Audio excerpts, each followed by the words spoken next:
It's the Morning Star Drive 117.8. You soaring up with sky, now's the time, don't delay. I'm sitting in my ride and it's time to fly. So let's realign, just listen and fill your mind. Hey guys, how is it going? And welcome to the Morning Star Drive on 117.8. It is Tuesday, November 7th, and so happy for you joining us. We are ready to start another day together with the Lord. So subscribe to us on YouTube, follow us on SoundCloud, and make sure to support us on Patreon. So today we have an exciting podcast for you. We have Provi In The Media, the practical word study, and of course commentaries, updates, and news on what is happening around the world in this history today. Whew. All right, everyone, how are you doing? Yes, it is Tuesday. Monday is in the books. Yes, the hardest day of the week, just getting started. But we're here in the meat of the week. Hope you guys have really enjoyed your week thus far. Don't forget that we have Q&A Thursday. So just get those questions ready. Send them to me whenever you can. If you haven't yet, right now, go ahead, click that like button and comment to build our community together. Just super happy for everyone joining us every weekday on the Morning Star Drive. So let's get up and support each other each and every day. This week's Sunday message title, a person has to experience something in order to know its essence. And the second title is, why are you happy? You are happy because the eternal God and Jesus came and you have received them and believe. Amen. All right, guys, so it is Tuesday. It's very, very interesting for me right now. You know, it's Tuesday. It's another week over here in Korea. I'm recording over in my house deep in the countryside. It's like 10:20 p.m. right now, so I have held up on this until the very end of the day. I had tons of time too, but I've kind of held it off until now. But a lot of different thoughts that came to my mind too as I've been going around this day also. Like, I'll tell you right now, I've been thinking about I've been calling around to find a place to stay while I'm in Seoul. So I already found a place for Seoul. I have not found a place for Busan. So yeah, I don't know if I can go if I can't find a place unless I just go with like a backpack and go to like a jjimjilbang for 2 nights or something along that line. I'm not sure how I'm gonna do it, but yeah, I've got a place to stay in Seoul right now. I just don't have one for right now for Busan. So let's see what happens. You know, maybe I should go to other places like, you know, what else like Jeju-do? Actually, I don't know if I really want to go there, but there's also like Daegu, there's Gwangju. There's a bunch of places I could visit too, but still not sure yet at this moment. Right, so yeah, for me, it's my second week here in Myeongdong, and weather is actually getting it was a lot of rain today, or a lot of wind. It's one of those two things, and it's been off and on. But today, because of the rains and the winds, I just decided not to go to Myeongdong. Because if the weather's going to be like that, I'm not going to be going out anyways. But hopefully it gets a little bit better for tomorrow so I can go to Myeongdong again. I really, really want to spend time on the Holy Spirit's Holy Spirit Road. And I just want to pray as I walk up or down that path. So that's something I really want to do. Yeah, for me, I'm still, coming off of that really big high from the Sunday service. It was just a really amazing service and just meeting a lot of great people. And yeah, it's just, there's that euphoria of meeting a bunch of old friends that stayed in this history. And if I'm going to be honest, I don't think many people, I don't think that, we know, just look at our churches too. It's not like a whole bunch of people left. It's not like everyone left. The vast majority of people stayed, right?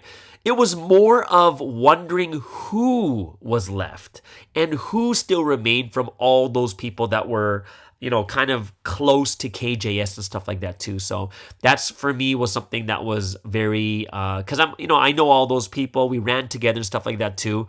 And just talking to them and understanding the situation, it was very, very interesting for us to, just for me to have that relief of the people that still remain from those people that we ran together with too. So, it's kind of interesting too. Because we went through this really, really crazy, spiritual Oppenheimer and such, and it's really interesting for me too because. You know what family is like? This is the feeling I have. With family, we argue and we fight with family all the time. We do, right? It's just a normal thing. And like even in Providence, it's not like we're always like buddy with everyone. Sometimes we fight. Sometimes we go through these difficult times and stuff like that too. Like we have that going on, right? And some of us, and it's just normal that if you're close to people, if you're like family, you're gonna fight with them also, right? And the one thing I find very interesting is because we went through such a difficult time, and we have these enemies on the outside trying to get us, or like enemies from within. It's like all that stuff in the past doesn't matter. Like I'm just so happy to meet everyone, right? Going through this makes me appreciate the people in this history way more. And like I said, it's like family. Like family is like you fight with your family, but no one else can mess with your family, kind of thing. You know what I mean? And that's kind of what I feel that makes us a little bit more united, is because we went through something where we're being attacked from within or from the outside, and it doesn't matter if we had fights with people or had issues with people inside Providence. It's more of like, yeah, that's what family does. But now that we're being attacked, like I love everyone. Like I just do. I'm like, man, I'm so thankful you're still here. Like you guys are precious and you guys are valuable. Like I'll tell you this one story, funny story. Like my brother, funny and moving. Like my brother used to beat me up all the time, right? And it's not like beat up like, like a bully, but it's, it's an older brother thing. He bullied me, beat me up. And, basically I was his punching bag, like literally punching bag, right? He'd punch me all the time. And, he was very, very protective though. So even though he's the one that punched me, he would not allow other people to do that to me. And that's kind of what family is. Actually, this one time I was really moved by him. Okay, and this is like way past. Like he obviously hasn't like beaten me up and stuff like that since we were like 14 or 15, like from really really young. But there's one time I was so moved by him because this happened within the last maybe 2015, I think it was around that time. But he had a girlfriend, and just for you guys don't know that I evangelized him way back in like 2003, I believe, and then he even became an assistant leader of a church. And then, he left Providence and such. It was amicable, though. It wasn't like he slandered or did anything bad. He just left, right? And so, like, we're talking, like, maybe 5, 6, 7, no, maybe even longer than that. Yeah, maybe 7, 8 years after he left, I went to go visit Vancouver. And he had a girlfriend at that time. And I was visiting his apartment. And his girlfriend was, like, visiting another friend that lived in the same apartment. So my brother called up his girlfriend and said, hey, you want to come and meet my brother? Right? And his girlfriend was like, no, I don't want to meet your brother. And he's like, why not? And she was straight up like, oh, because I've heard all the rumors that your brother is the leader of a cult, like one of the big leaders in a cult. And my brother was like, what? And then he was like, and then she said some stuff like, she said some crazy stuff, like rumors. Like, this is why when you hear some of the rumors that happened ever since, all the rumors that happened this year, it's very, very, once you experience how rumors come out, it's so crazy. And you'll be like, wow, like this is what people actually think. But one of the rumors that my brother's girlfriend heard about me is that like I drink blood. Like that's how crazy the rumors were about me being some big leader in a cult kind of thing, right? And this is my brother's girlfriend, and he was in Providence and he left Providence, but she refused to meet me, and my brother took my side. He even defended the word. Right? He says, no, Providence is not like that. I've been in, he basically says, I've learned the word, everything else. And he even defended me. And when she still didn't want to meet me, you know what my brother did? That week, he broke up with her. And I was just like, what? Like, even in my head, I was like, hey, bro, this is your life. This is your girlfriend. You might marry her. I'm not sure if you're going to marry her or not, but I'm okay. She doesn't have to meet me kind of thing. Like, I would have been okay, but he straight up broke up with her because she wouldn't meet with me and she thought this about me. And I was just like, what? And I was moved by that. It's kind of one of those things, like, even though he was in Providence, even though he left, even though there's bad rumors, he had a girlfriend, and he still defended me and broke up with her when she still didn't want to meet with me, and she had all these bad thoughts about me too. So, that's kind of the things that I even feel right now is, yeah, in Providence, we're not going to get along with everyone. We're not going to be best friends with everyone, but after going through this spiritual Oppenheimer, we have to realize just the value of each and every one of us. We are all so valuable in so many different ways, and we really have to think about this more clearly. And for me, because we're in Providence and because we're a spiritual family, I'm trying to make this. I'm not saying that it's so rare for people to hate each other in Providence. You know what I mean? We're going to get into fights. We're going to argue. We're going to make some big mistakes here and there. But we're still in Providence. And after all the things, do you guys know what I'm saying? I think I explained it well. I think I did. So, write in the comments if you're misunderstanding me or not. But, you guys know what I'm saying? It's family. And after going through this really, really difficult time together, just realizing the value of each other is such a big thing. And I was just talking to these people that I haven't talked to in a long time and such, and just hearing how much they appreciate and thankful that I'm still in Providence, it makes me even more thankful for each and every person, right? And like I said, we all made mistakes, and we fought with each other here and there and stuff like that too. But one of the big realizations I had is just how much of a family we really are. And going through this difficult time has really made me love each other, love others even more than I did in the past. So yeah, that's one of the things that I have been thinking about as I've been in the countryside alone. In the countryside without a car and just kind of sitting there looking out the window as the wind is blowing and the rain is coming down. So I'm hoping let me go. I'm just going to check the weather right for tomorrow. So the weather tomorrow says, it's going to be quite nice tomorrow. It's not going to be very warm though. The high tomorrow is going to be somewhere. The high tomorrow is going to be 11 degrees and then 15 on Wednesday. So yeah, it's not going to be very good, but it's going to be kind of cold. So funny thing is I'm already checking, I'm already planning my trip to Taiwan at this moment. I'm going to probably buy my ticket this week, and then I got to think about where I'm going to go after that. But I do need to buy my next ticket also. But yeah, I think the biggest thing for me right now, and I really have to be praying about this a lot more, is what my future mission is going to be. I think that's something that we all get to that point where we know we got to do something, right? For this history, we got to do something. Whether it's a job, whether it's work, whether it's school, we got to do something. I'm totally in this mission mindset, and just considering each mission that's been offered. And even thinking about maybe new missions that I could possibly do. Because, there's a lot of things that I really want to accomplish in the future, right? For instance, this lecture website, I'm ready to go for this now. I'm ready to go right now. Had a good talk with IMD. Got to discuss with 2 more countries just to see what they think about this too. Definitely in the future, maybe not in the near future, but the online church is a big thing. And then, of course, doing these YouTube channels, MSD, this podcast, plus Espresso with Sky channel. Those are things I want to continue to do. And it's interesting because this new mission and the different things that I've heard so far could lead me in a mission that could, I don't know if I could do all these things. I'm not sure. So even when I think about these missions, I'm thinking about these missions 1 year at a time, more than I'm going to do this for 3 years. I'm going to do this for 5 years.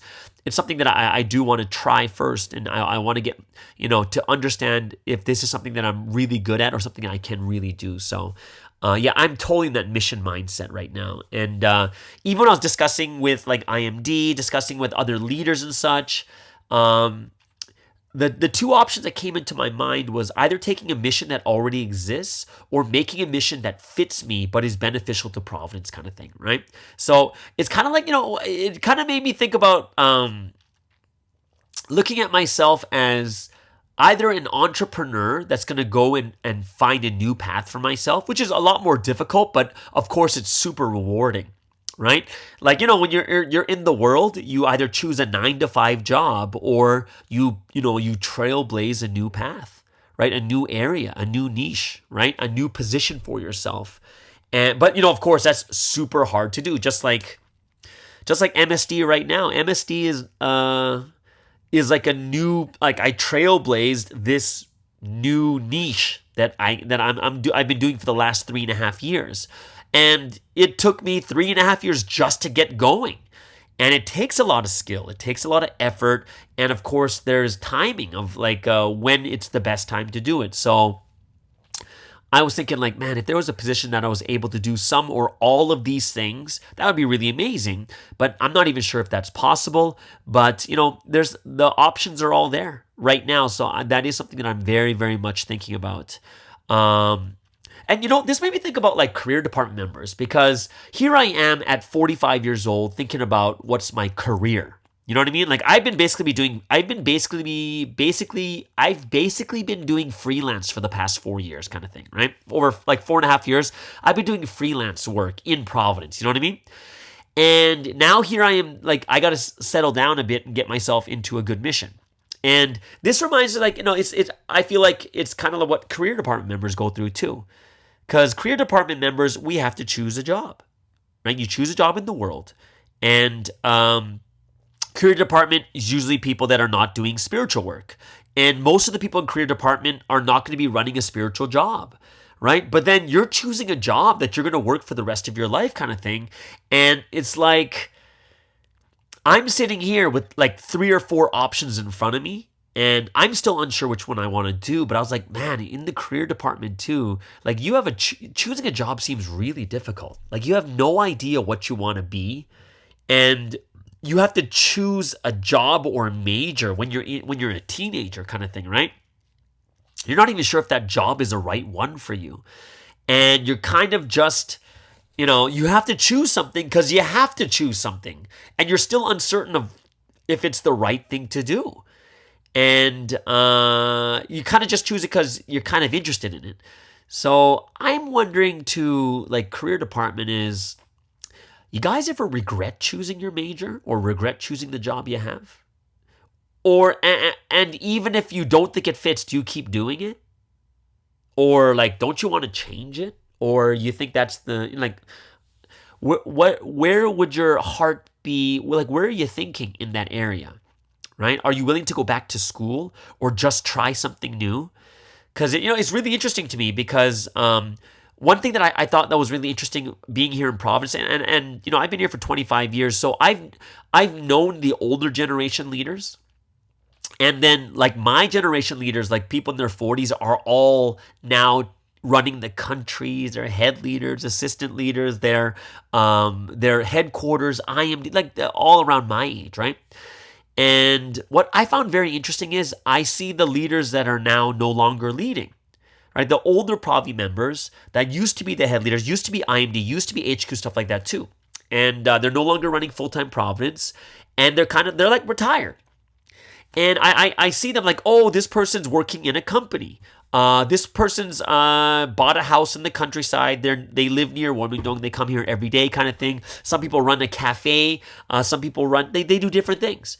And it's really interesting for me to see these people, because that's my future. Like, this is life after full-time Providence. I was like, oh, this is what life is going to be like.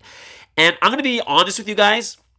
When I first heard what they were doing, like, these are the people that were running really hard, gave up their life. They didn't work. They just ran for Providence for their entire life. And now they're just kind of retired and living in the countryside or going into a company and working. And at first I thought to myself, was like, wow, like they ran so hard and now they're just doing this? Like, isn't that so sad kind of thing? But then I thought about it a little bit more deeply, because, just for me, when I see these people, like, that's my future. And I thought to myself, is that it? Is like, that's all going to happen at the end is you retire? Like, you're like over 50 years old. They're all over 50 years old now. They're all, they're not living like, they're not rich or whatever it is. I'm just like, like, is that really what I'm looking forward to? But then, like, I thought to myself, it's like, wait. But then look at the career department too, right? Like look at the career department, and I realized that like career department is basically you're working in the world. And, even people like you guys out there in the career department, it's not like you work until you die, right? There comes a point when you stop working and then you retire and you live off of the work that you did for your life, right? You have retirement and you save your money and stuff like that too. And I was like, but you know what? Yeah, but it makes sense that full-time Providence shouldn't be any different. It's not like you're going to do full-time Providence until you're 90 and then you drop dead and die kind of thing, right? Like, no one's going to work until that point. There comes a point you got to kind of retire, right? It shouldn't be any different than people in the world too. Like, we're not working until we die, right? We do the work that we have, and there comes a point where even there was a proverb in the past that Sunstein talked about, like, there comes a point when your mission ends. Right? Even there's going to come a point when Sunstein's mission ends, right? Like there's going to be a point where your mission ends and you have to kind of retire, right? We shouldn't be working until we die. And I think that, I think it's a good sign that we see the next generation taking over. The people in their 40s right now are taking over, right? It's a good thing that we see many people my age that are running countries and churches, right?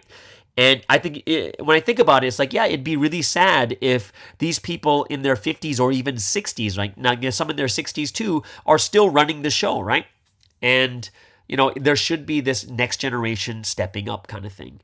And that older generation is eventually going to have to retire, right? And that's the kind of thing that I thought to myself is, what do I want to do when I retire? And I'm going to be super honest about this is, I would be very happy, if in my retirement, all I was doing was MSD podcasts. Like, I feel like I'm doing my retirement thing right now, but I'm just not ready to retire. Like, I would say that I would be more of in a spiritual prime, meaning that I have experience, I have the wisdom, I have gone through so many different things, I've seen what's happened, and there's a lot to share. That and I'm still healthy, right? I can still run around, I can still travel, do all these other different things. That this is kind of like one of those spiritual primes where we can still do a lot of big work. And I think that's what Sunstein said.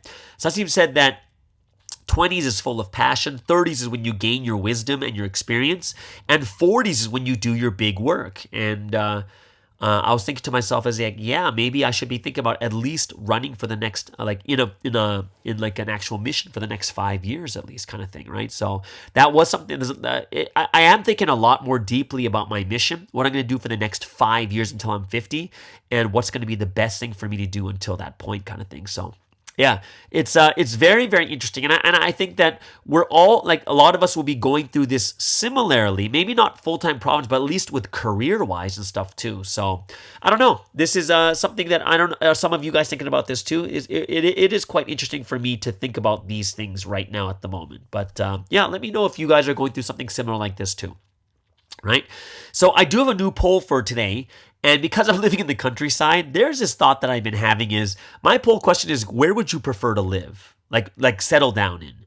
Would you rather be in a large city, a small city or town, suburbs, like suburbs, which means like outside of the city, but in like, the suburbs, where there's like a lot of residences and stuff, the countryside, or some other place. I don't know where other is. Other could mean basically if you want to live in space or something, or live in an airplane. I'm not sure. Or live in a van or something like that too. I'm not sure what the other would be or the comment would be. But those are my 4 things. Where would you prefer to live?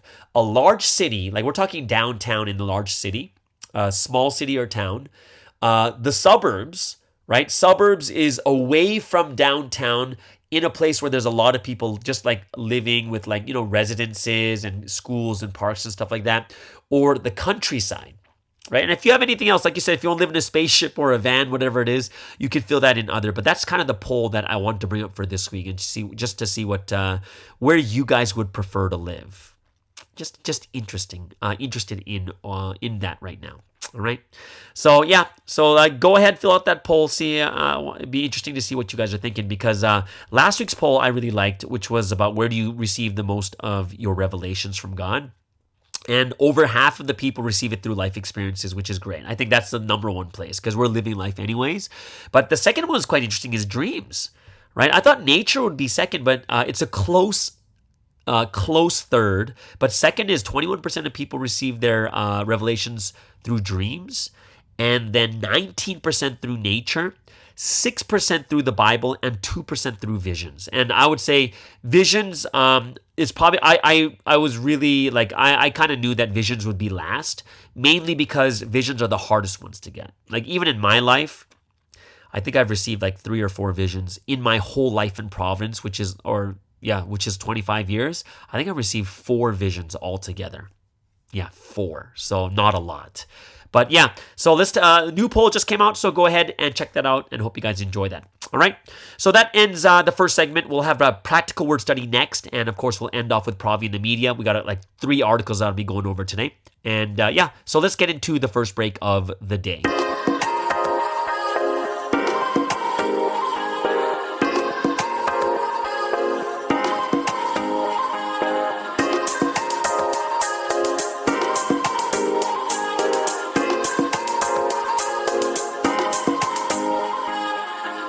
Take you where you wanna go. You gotta really show him that you want it though. He can show you where you wanna be. You gotta put in words that'll be unseen. Look, and it's just like that. Take it to the golden city just with a snap. You don't even got a trip, no, we got your back. All you gotta do is sit back and relax.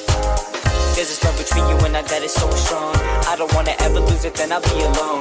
But if I leave his arms a wonder, I'll be sitting all alone just to ponder. Make up your mind and act as you should. I'ma show you we can be the greatest dude I ever stood. Living with the Lord every day is like my paradise. If you leave your worries and concerns to him, you'll be alright. Really wanna live with happiness and hope. You gotta live with the one you love the most. And don't forget that even on darkest roads, just find the Lord and grab your heart. Control your deeds. A pretty paradise right from the start. Paradise. All the night brings darkness. You're like the sun, yeah, you always shine so bright. And I can't wait to see you, cause you are my only paradise. Together we're the greatest. Just like the moon and the stars, we light the night. And I can't wait to see you, cause you are my only paradise. The weather's fine, the temperature's cool. 7 on earth, cause I'm with you. Ain't nothing better when we live forever. When we make ourselves to be one true love. Birds of a feather flock together. And it's just like that. Give you my love, cause I don't hold back. Pour me your love, cause I know you got stacks. This love is real, cause we got it like that. Sandy walks on the beach, summertime. Feel the heat, that's a love paradise. Holding hands, cool breeze, cloud 9. Make heaven together with you and I. Sandy walks on the beach, summertime. Feel the heat, that's a love paradise. Holding hands, cool breeze, cloud 9. Make heaven together with you and I. Really wanna live with happiness and hope. You gotta live with the one you love the most. And don't forget that even on darkest roads, just find the Lord and grab your heart. Control your deeds. A pretty paradise right from the start. Paradise. All the night brings darkness. You're like the sun, yeah, you always shine so bright. And I can't wait to see you, cause you are my only paradise. Together we're the greatest. Just like the moon and the stars, we light the night. And I can't wait to see you, cause you are my only paradise. He can take you where you wanna go. He can take you where you wanna go. He can take you where you wanna go. He can take you where you wanna go. He can show you what you wanna know. He can show you what you wanna know. I have realized I'm not alone, because living with you is like my paradise. All the night brings darkness. You're like the sun, yeah, you always shine so bright. And I can't wait to see you, cause you are my only paradise. Together we're the greatest. Just like the moon and the stars, we light the night. And I can't wait to see you, cause you are my only paradise. All the night brings darkness. You're like the sun, yeah, you always shine so bright. And I can't wait to see you, cause you are my only paradise. Together we're the greatest. Just like the moon and the stars, we light the night. And I can't wait to see you, cause you are my only paradise.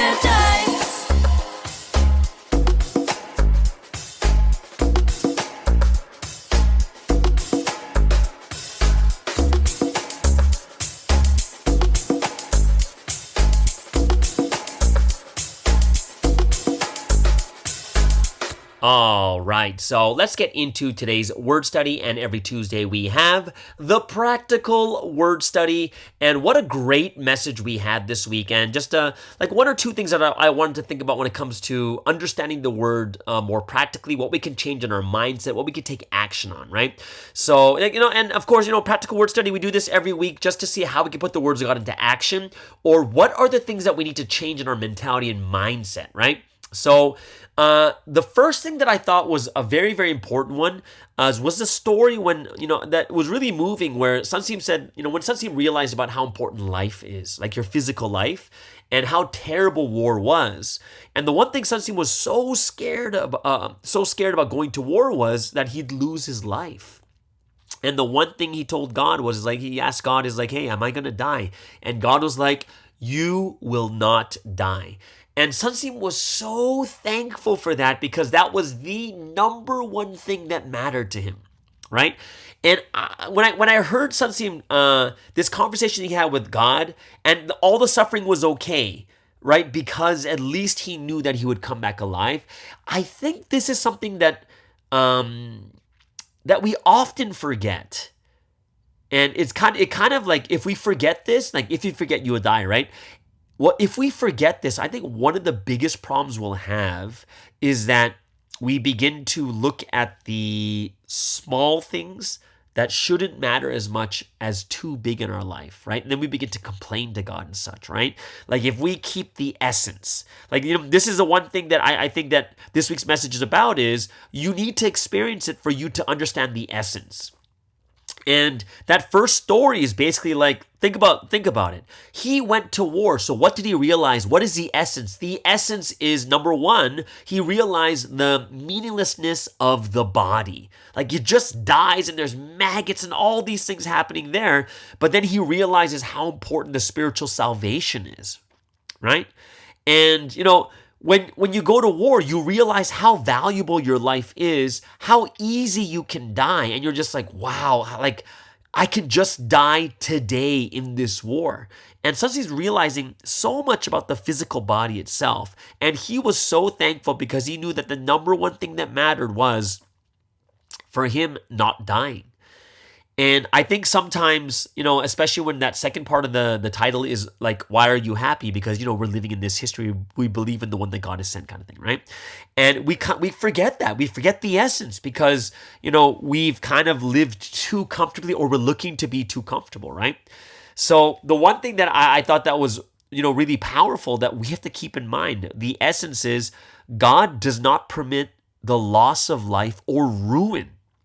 So be steadfast until the end. And I think that's something that we have to remember, because if you start forgetting this, is you might start worrying that your life will be ruined, right? Remember, he didn't just say that you're not going to die. He says, God does not permit the loss of life or ruin of your life. And those are two things that we have to think about very deeply, is because those are two things that we probably worry about the most is, oh my gosh, now that the persecution is here, what's going to happen with my life? Oh, now that this is happening. It's not just, us not dying. It's also the ruin of life. And this is why we must be steadfast until the end. Yes, we're going to go through difficulties, but that's not the ruining of life. Yes, we're going to go through tribulations, but that's not the loss of life, right? Understanding this is, if we understood this deeply, like really understood this deeply, and that was something that was in our mentality, our mindset, we would be very different in the way that we live. Think about this. Sunseem was going to war when you could literally lose your life any day. You just lose your life. Stray bullet, being killed by your own, friendly fire, a bomb that comes and hits, there's so many things that could happen. So many things. And when Sunseem heard he's not going to die, how happy was he? And when you think about our life, it's not like we go out into the world and we're going to die. Like we'll have people might make it really oh man, you could get hit by a car any day. Oh, you could get hit by this. And that's kind of true too. But the chances of getting hit by a car is far lower than dying in a battle in war, right? And it's kind of, we have to bring ourselves back to the essence, right? Sunsin was so relieved. He understood what that meant. And even though he was going to war, he was relieved and he was happy. And God is telling all of us the same thing today. Don't worry, because the most important thing, your life, you won't lose it and you won't come to ruin. So be steadfast until the end. Yes, we may go through tribulation. Yes, we may go through difficulty. Yes, we may go through hardships, but we will not come to ruin. We're going to survive. We will not come to ruin.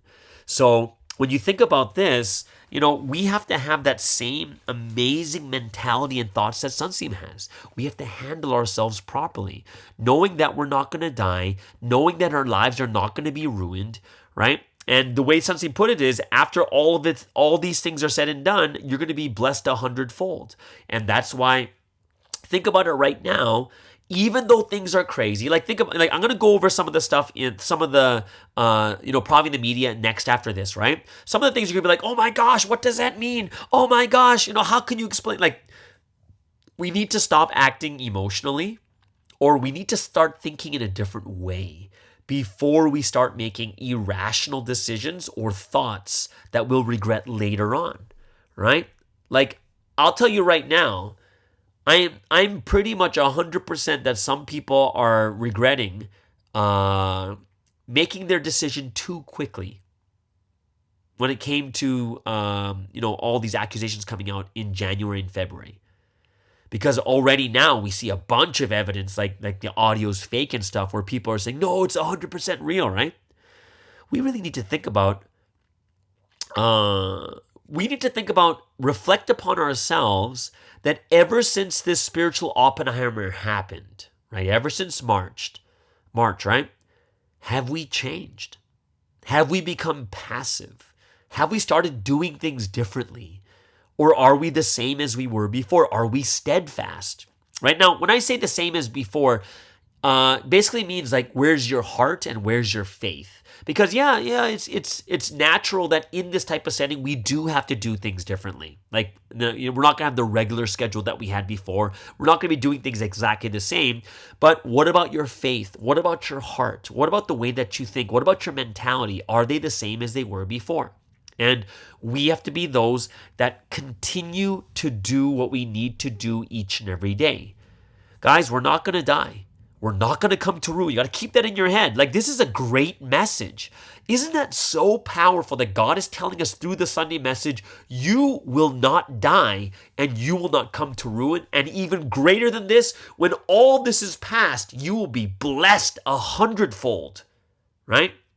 And this is why we need to continue to make ourselves and perfect ourselves more and more each and every day, right? If we believe in this history, then we got to start taking action like we truly believe in this history. We got to start doing things the way it was meant to be done. We're not here to be passive. We're not here to be hesitant, but we're here to be courageous and brave and powerful in mentality, in our prayers, right? In the way that we do the conditions and stuff like that too. Let nothing shake you. Let nothing tear you down.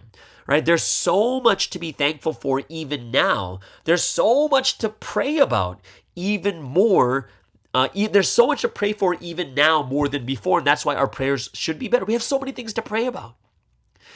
Just like war is so unnecessary, the way Sensei talked about this week's message, think about this. This spiritual war is so unnecessary too. So many innocent lives that are just being taken away, right? One of the things that made me so sad, the thing I didn't think about is, a lot of times we just think this spiritual Oppenheimer happened and the people that left, they never had really good faith. And no, because it came on the messages. No, because some people are still weak. They're still babies. They need to be taken care of.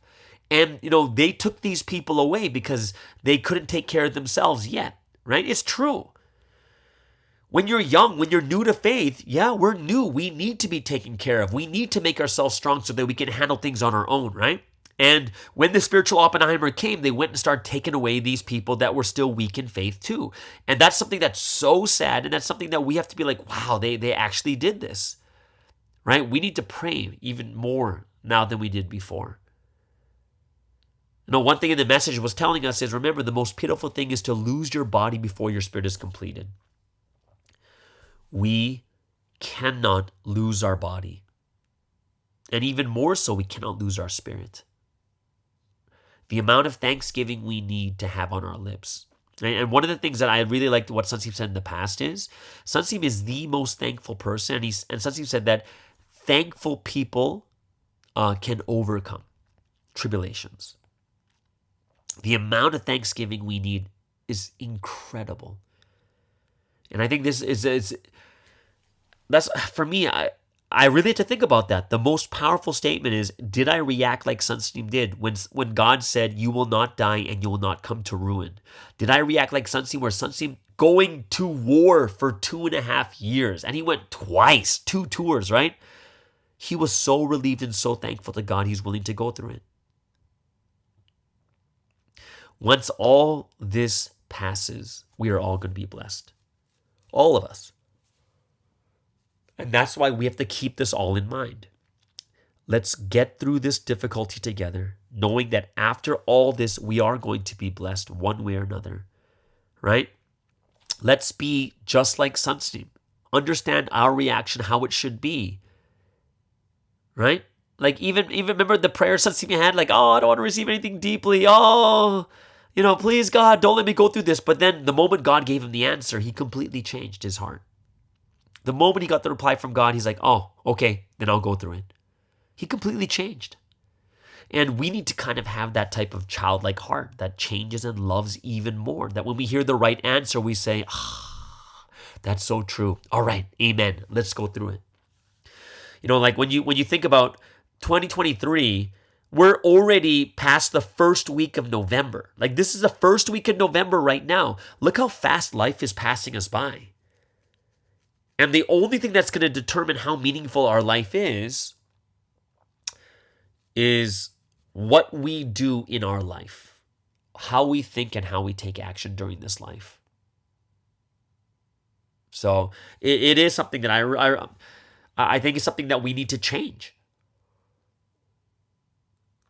Realizing and reacting to the word, God did not permit our life for us to lose our life or for it to come to ruin. And that's something that should give us that confidence as we move forward in 2023 for the last month and 3 weeks, right? The second thing that I thought that was very interesting is what's very practical about this is understanding God's method. How does God work? And I thought this was very powerful too, right? And what God said in the message is, God's not going to show us our future, but we will learn more about our future as we keep taking action every day, right? If you think about life right now, like remember back in March, we worry about the future. What's going to happen to Providence? We worry about our personal future because of our jobs. What am I going to be doing? But even now, right? Even now, like when I get a very miniaturized scale, just me being in Korea and being here for like 10 days already, right? It's been 10, because I got here on a Saturday, which means 1 week, Sunday, Monday, Tuesday. Yeah, it's been 10 days. So I've been here in 10 days already. And just the amount, just how much God has taken care of me in Wolmyeongdong, in Korea, through friends, through people here. I'm really, really, I'm so shocked by how much God is taking care of me, right? Like, even for the small things, like, like when I first got here, the first thing I wanted was a latte, free latte, right? People buying me dinner, picking me up at the airport. That's crazy. That just the way that I was welcomed, I was like, wow, God, you really, like, you're taking care of me right now. And on this miniaturized scale, God's telling me, don't worry about your future. Don't worry what's going to happen tomorrow. Worry about now. Get your things done now. Make sure you pray those deep prayers. Make sure you are, you're doing things the proper way. Rely on me. Keep fighting the good fight. Because at times, like even in the past, sometimes we feel like God's not watching us. But when you really, really sit down and look at what's happening, you're like, man, God's taking care of me. God's taking so much care of me. And what I mean, I'm not saying that, rely on God and let God do everything, meaning that, just sit back and do nothing. No, what I'm saying is do our best. Do your responsibility, right? Have your heart set on trusting in God, right? God's not going to show us our future, he said, right? So what's his method? He doesn't show us our future, but we reach the destination after going through the process, and he reveals more and more to us as we go. And God's going to help us to reach the destination when we experience fully knowing the Shimjang. Why? Because when you go through the process, when you experience, you begin to realize the value even more. Look at your past. Look at the past and see how much we've been taken care of. It's shocking how much we've been taken care of. Think about when you first came to province. Think about when you were running on campus. Think about when you were when you needed a job and all these other different things. God is taking care of us. Look at the present. See what God is doing for you right now. Whether it's through this podcast, whether it's through your friends, whether it's through your church, whether it's through your leader, whether it's through your family or friends, look at how God is taking care of you. There is so much to be thankful for. And one of the awesome parts about this week's message is understanding his methods. We got to understand this is how God works. We're not going to know our future. Don't worry about it. But God loves us so much, but he's going to take care of us. He's going to take care of us. We will be taken care of. None of us are going to come to ruin, like the first part of this practical word study said, right? I look at some, I'm right now, the place that I'm staying at is right next to like Pastor Bumsuck's place. And, he's got this huge piece of land. But of course, it's nothing close to I couldn't imagine what the price would be if it was in Seoul. But, we're in the deep countryside. Getting this amount of land is cheap, right? But I see what he's done with it. He's made it into this little mini Wonmyeongdong. And I see what he's building. And when I see how well God is taking care of him, it gives me so much hope. He worked so hard to develop Wonmyeongdong in the past. And to see him get blessed right now. They're building a new place. He's got all this land here that he's working on. It's such a hopeful thing for me to look at and say, wow, look at how much God's blessed him. Right? When I told you, all the people I met in Wonmyeongdong and see how they've been blessed, how they're so happy, it makes me hopeful. It makes me joyful that they're being taken care of.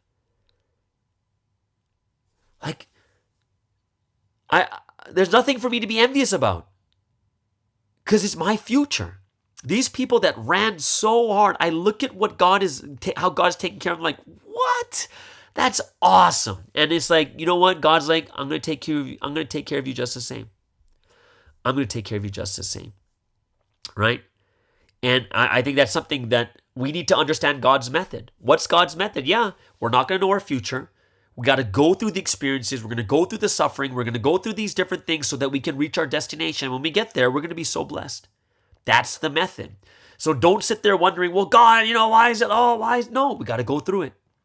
That's the method. And once we understand this, and once we set the conditions, once we do, we do it the way that God prescribes, we're going to be blessed. And I think we got to keep that in our hearts and our minds. Say, hey, we got this push through, guys. We have a month and 3 weeks for the end of 2023 to get through this most difficult year. And like I said, 2024 doesn't mean we're not going to have any difficulties in 2024. We're still going to have difficulties. It's still going to be there. But we're going to get through this most difficult year. And I know that we just push forward. A lot of things are going to be said. We're going to talk a little bit in Provi In The Media after this. 3 articles. There's some, we're like, whoa, what's this? What's this? And we have to be, like I said before, we have to be thinking very, very reasonably and rationally too. Right? And once we think about this, we have to kind of bring ourselves to understand things in a much better and deeper understanding, in a much better way. And our thinking cannot be too shallow, as in there's only one way to think about what is happening right now. Okay? So yeah, that's today's word study, the practical word study. I hope you guys really enjoyed that. If you have anything you want to add or bring in, just let me know. Right? Put in the comments below. Okay, so let's get into the second break of the day.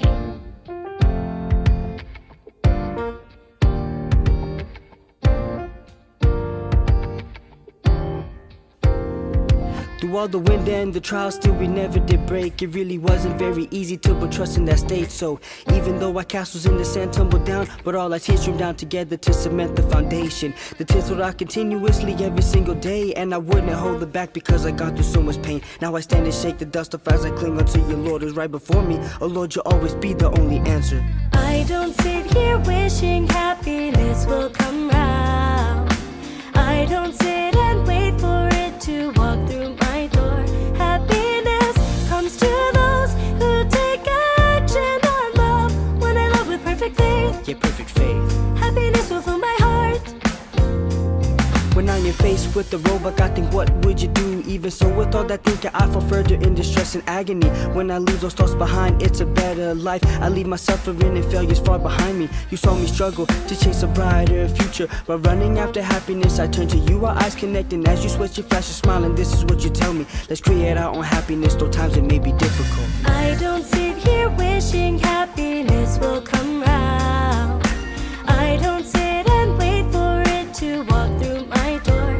Happiness comes to those who take action on love. When I love with perfect faith, Yeah, perfect faith. happiness will fill my heart. I'm not afraid, Lord, you have always been the answer for me. I'm not afraid, I'll hold your hand in mine. Those days were once so painful and distressing. The massive waves that tore me down were scary and depressing. But though confusion, chaos, fear devoured me completely, the moment that I found you, I was spared out of the deep sea. Now all those moments in my life, no matter how I struggled, are precious and important cause they led me to our meeting. So now I'll never leave, you know my faith and love will not grow cold. And just as you have done for me, I will believe, I will love you more. As long as I live, I pray only to look to your will. I'll offer prayers full of joy and happiness. I'll stand upon Christ as my rock. As long as I live, I pray only to look to your will. I'll offer prayers full of joy and happiness. I'll stand upon Christ as my rock.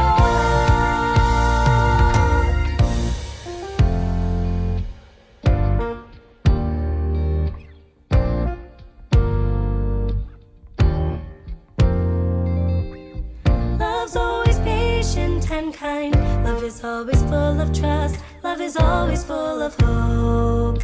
And love always perseveres. Love's always patient and kind. Love is always full of trust. Love is always full of hope. And through love we'll persevere here together. Okay, so let's get into our final segment on this Tuesday podcast. Hope you guys have been enjoying this podcast thus far, making this a part of your routine each and every day. One thing I'm super thankful for is many people I met on Sunday, on Saturday, all these people I meet in Wonmundong, they all talk about the Morning Star Drive. And for me, it just makes everything so worthwhile. And even more than making it making me feel good, the number one reason why it makes me feel so good is because it assures me, it gives me conviction that this was God's doing. It wasn't my doing. Like, this is something that God has put into this world, and it wasn't me. God inspired me to do it. So I am thankful for all the people that talk to me about the Morning Star Drive and stuff like that too. Okay, so let's get into Provi In The Media. A lot of 3 different articles I want to go over today. And the first one is the one I did talk about a little bit on Friday. And it's about the Supreme Court ruling on the judicial recusal that Sunsim wanted to get rid of the judge, right? Because the judge seemed to be biased, right? And part of it is we even look at it like, doesn't really make sense that he sentenced the people aiding and abetting where Sunsim hasn't even been, his trial hasn't even finished yet, kind of thing, right? So we kind of know that now that it says that the Supreme Court rejects the reappeal of Sunstein, who filed a motion to recuse himself from the bench. The Supreme Court ruled that there was no problem with the request to recuse a judge filed by Sunstein of CGM, who is on trial on charges of sexually assaulting a female believer. On the first division of the Supreme Court decided to dismiss the reappeal filed by Sunstein's application to recuse himself from the bench, right? So that's the first news, guys, is Supreme Court has, and it was done pretty quickly too. It usually takes maybe double or triple the time of what it took, but within 15 days, it was they got it done, right? They said, no, we're not going to accept this. So I hope you guys out there, let me opine on this. Like, my opinion is basically, this is a rejection for a judicial recusal. So it is kind of more of a smaller thing. The bigger thing that we should be praying about is the actual, if Sunstein loses his trial, and if it's going to be the same judge, we're kind of looking to see that he is going to do that. But that's going to be a little bit bigger because there's going to be a different basis of what you need to prove in order to appeal the decision that was made, right? So the appeal and then, of course, the Supreme Court, the re-appeal are the two big things we really need to pray about. Okay, so I don't feel like down, like, oh my gosh, they rejected the judicial recusal. This is actually more of a smaller thing, not a major thing that we should be like, oh my gosh, this could have been it. This is the end all. It's not, right? So it's something that we have to continue to pray. And I think many of us were already thinking that it wasn't going to go through anyways. Okay, so let's get into something a little bit different. Okay, so there's two other things that came out right now. So the prosecution, the second article said the prosecution has applied for an arrest warrant for a dentist, and we'll call him Mr. A, who's in his 40s, on charges of assisting Sunstein, right, for sexual assault. So let's just see what it says here. So on the 2nd, right, so November 2nd, the Daejeon District Prosecutor's Office announced that it had requested an arrest warrant for Mr. A, the dentist, a CGM believer, on charges of aiding and abetting a quasi-rape. The interrogation of the suspect, which is only a substantive warrant review, before his arrest will be held at the Daejeon District Court at 2 p.m. on the 3rd, right? So we're going to find out this arrest warrant, what's going to actually happen with it. So it hasn't actually come out. They're requesting for the warrant. So Mr. A, the dentist, is accused of aiding and abetting along with 2 female CGM pastors when Sunstein committed a sexual crime against 5 female believers of German nationality and 5 Korean female believers, or even knowing of the crime.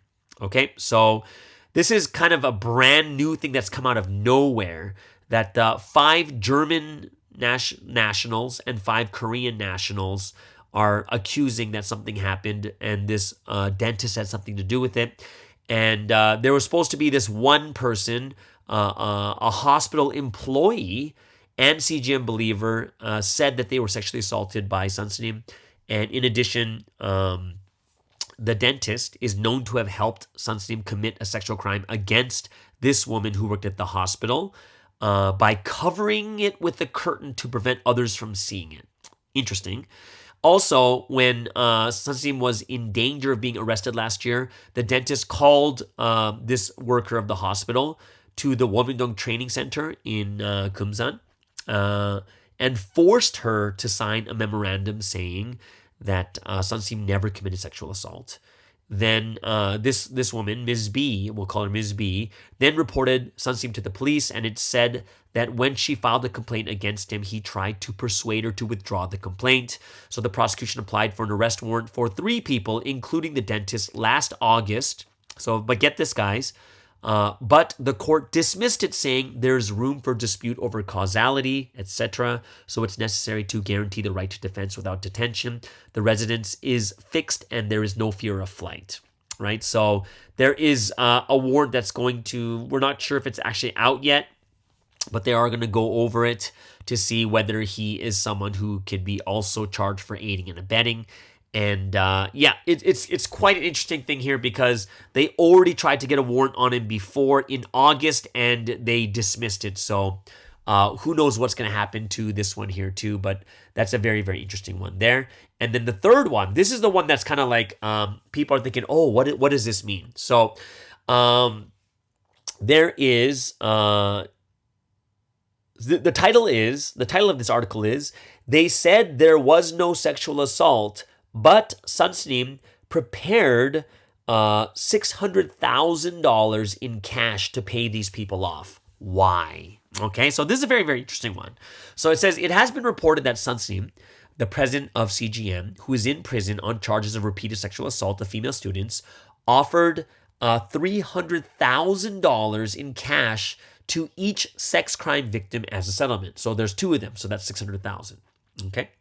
So this comes from the producer. So I did talk about this last week a bit too, but the producer who produced the Netflix documentary made this claim on some CBS radio show, okay, on the 2nd.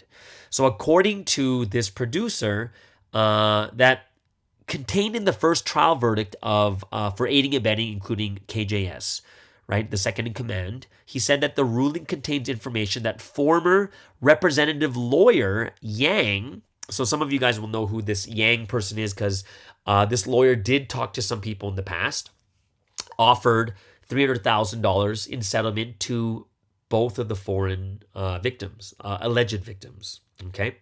And in fact, it is reported that Sunstein prepared a bundle of cash worth $600,000 in cash, like to pay these people, so they didn't go through the trial. It can be seen that Sunstein's side, who completely denied the charges at trial, is attempting to lower the sentence by offering a settlement amount outside the court. Now, the producer said, I wonder why on earth they had to pay $600,000 for a sex crime they didn't commit, and why they had to prepare it in a bundle of cash. Okay, so this is a very interesting one because some people will be like, oh, did we actually do this? Okay, so I'm going to take a look at this as a mental exercise. Okay, two things. I'm going to look at this in two ways.